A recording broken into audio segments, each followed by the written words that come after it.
Hello, everybody. So let's take a look at what we got here. So here's one I just did. Here's Unit 2.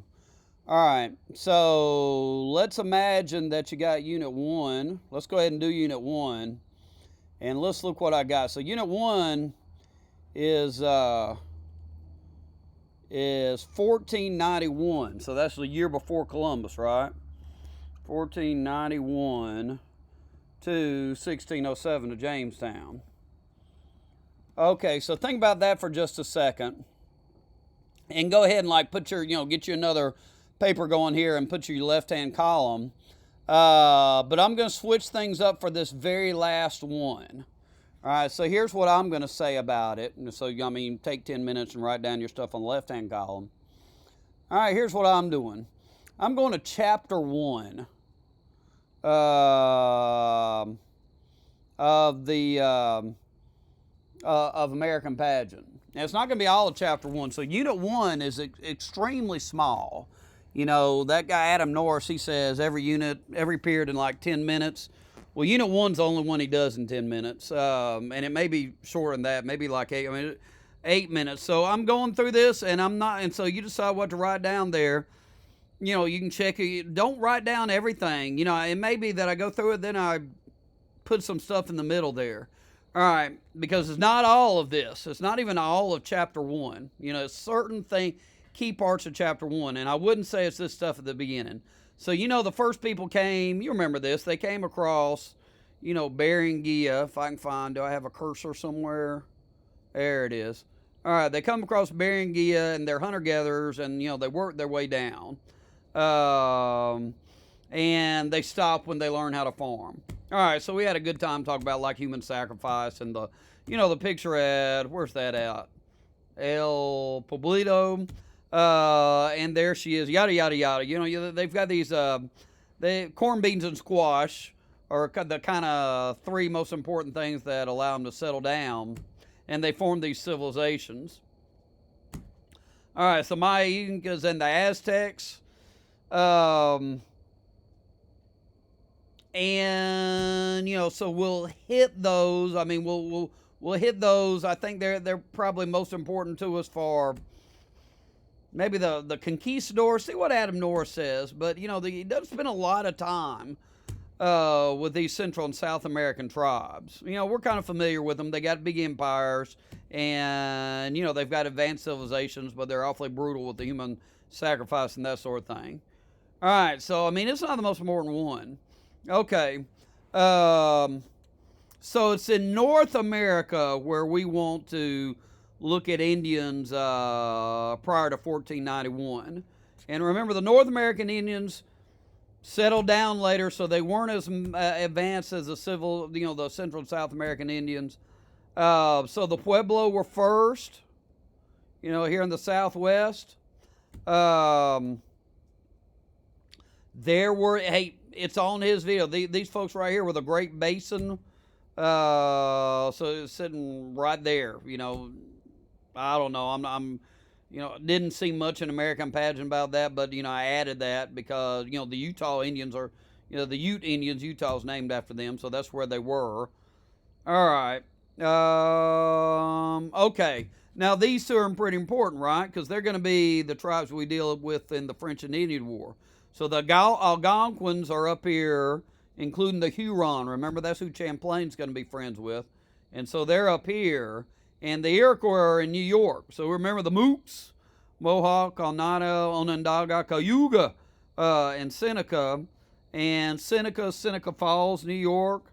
And so, that's where the Seneca Falls Convention's going to be.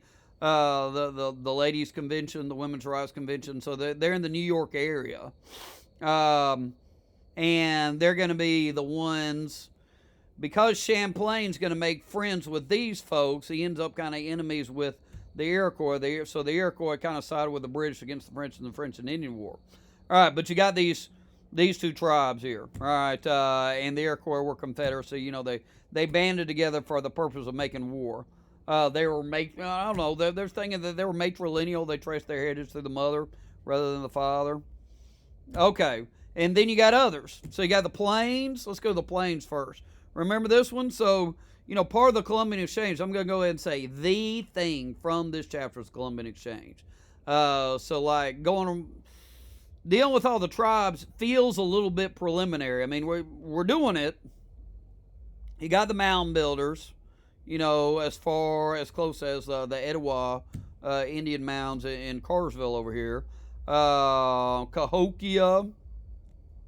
present-day St. Louis, was the largest of like the cities in North America. So you got these plains tribes. They didn't have horses yet. The Mustangs that the Spanish are going to introduce, going to change their way of life, going to make them more nomadic, going to make them more warlike. They're going to allow them to create empires, going to really kind of change their way of life. The environmental degradation kind of starts before, Americans get out there because they've got those Mustangs. But at this point, 1491, there they are. They're hunting the buffalo on foot. And so they are good environmentalists, but they're nomadic. They're not advanced. They're not staying in one place. They're not farming. It's too dry out there. Remember, that's the Great American Desert. It's the last part of the United States to be settled, with the Homestead Act and irrigation projects funded by the government. Okay, so there's that. Okay, so then we get Europe going. And Portugal, I just don't really... I don't think there's going to be much on Portugal. Diaz and da Gama. Diaz goes halfway around Africa. Da Gama goes all the way around, and then he comes on back. So Portugal's kind of got a sphere of influence in this part of the world, and they're looking for spices. Remember, spices preserve the meat. Allow people to live longer, so the rich folks willing to pay top dollar for it. All right, so then Spain gets in on the act, and they're uniting under Ferdinand and Isabella. All these things... hey, it's power and it's money.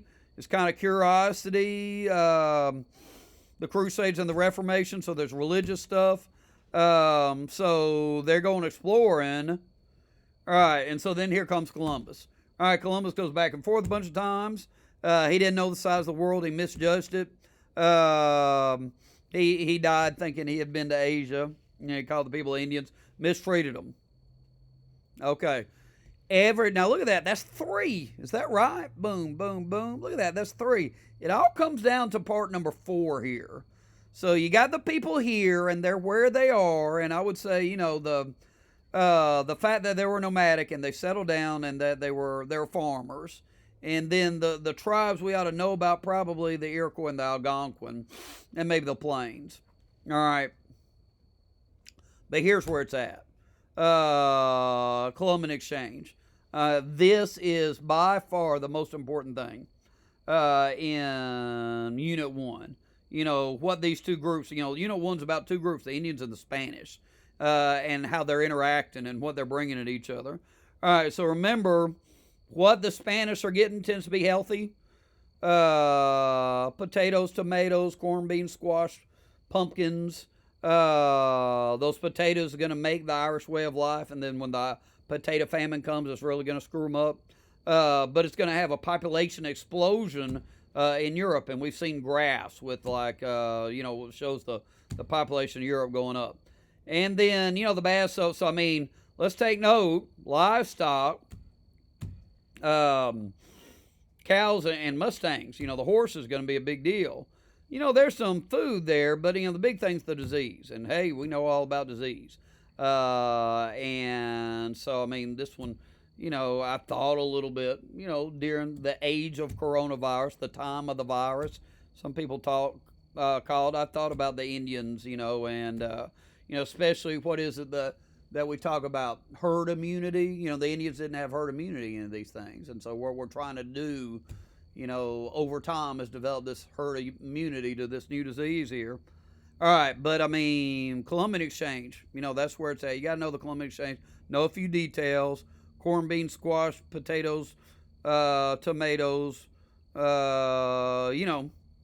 stuff that's good for you, generally speaking. The only thing that was bad was like syphilis, because it was the Spanish men got together with the Indian women. All right, some decent stuff, fruits over here, but mainly the disease. Okay, so, I mean, there's a description of it. Hey, and you got a couple of pears there. What? Gold and silver, vanilla and chocolate. And that's important, right? Because the gold, the Spanish, they're going to come over and they're going to make the Indians give them gold or look for gold for them. All right. And then you can add slaves to it. The Middle Passage and Triangle of Trade. Triangle of Trade is that three-way thing in the Middle Passage when the slaves are coming to Africa.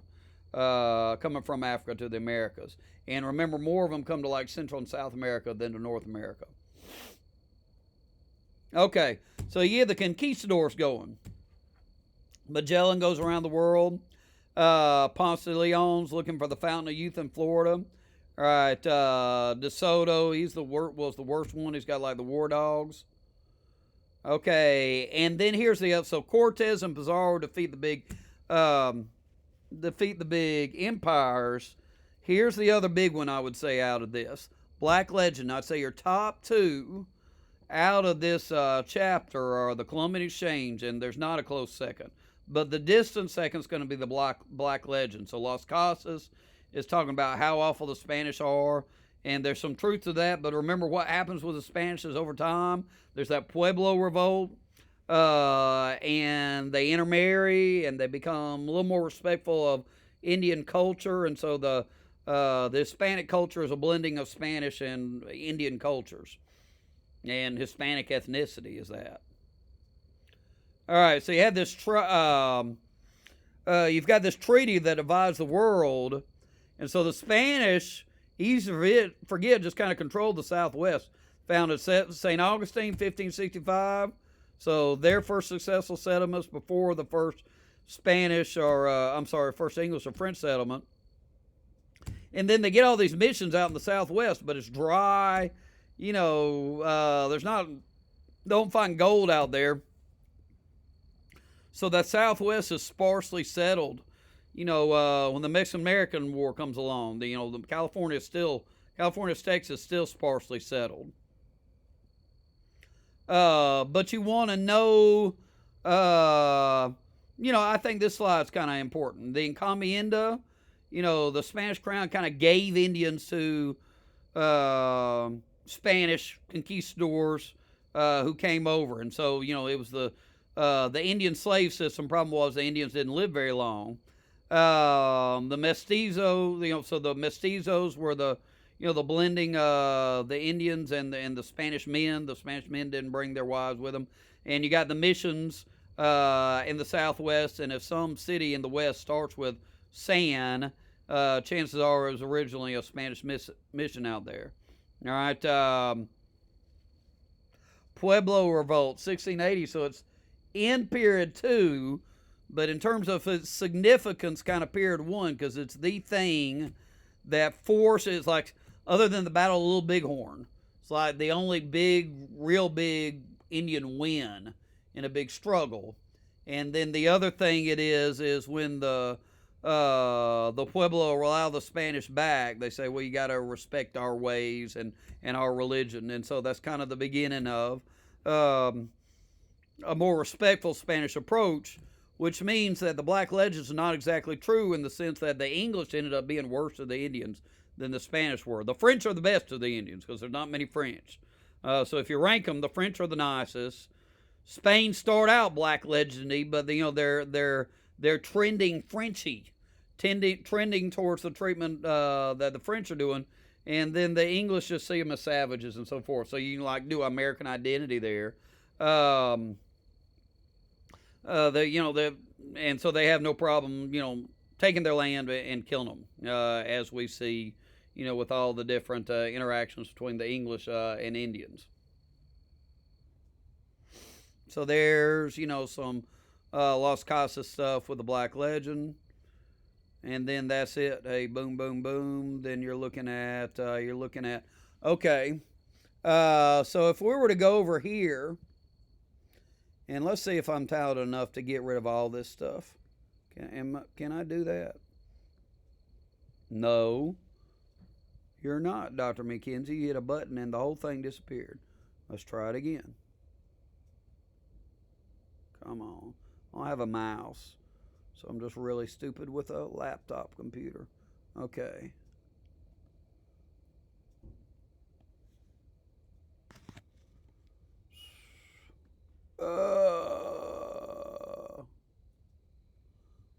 Delete. So if we're going like a top 10 here, this is not a whole column. All right, so what would we say? We'd say hunter-gatherers. All right, farming creates civilization. I can't type. All right, corn, beans, and squash.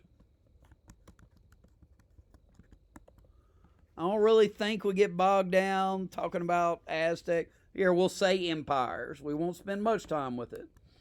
All right, and so then we'll go Algonquin. Let's go Pueblo, because they're the most advanced.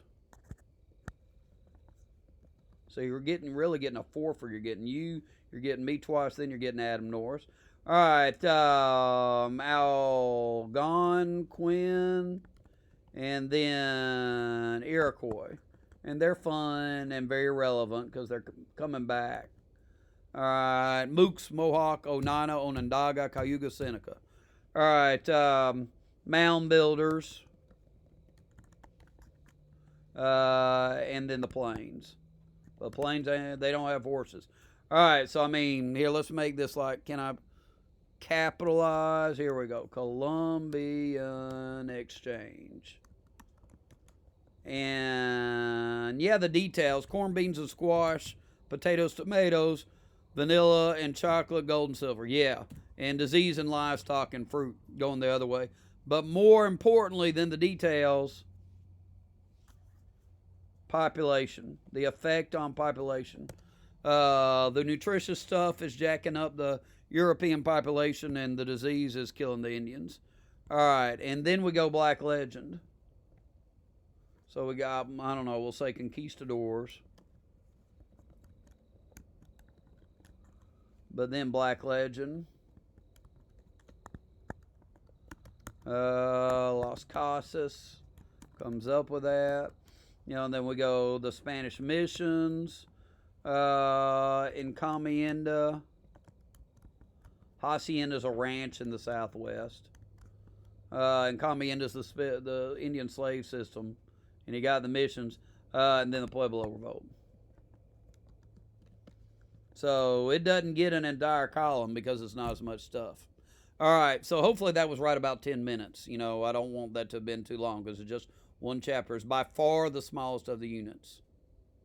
So I felt like I could handle it along with, I could do 2 units in one night. So next week we're, we've got new activities, but we'll have 2 weeks in which we'll have covered. We will have reviewed all the history already. So kind of look at other ways of doing things.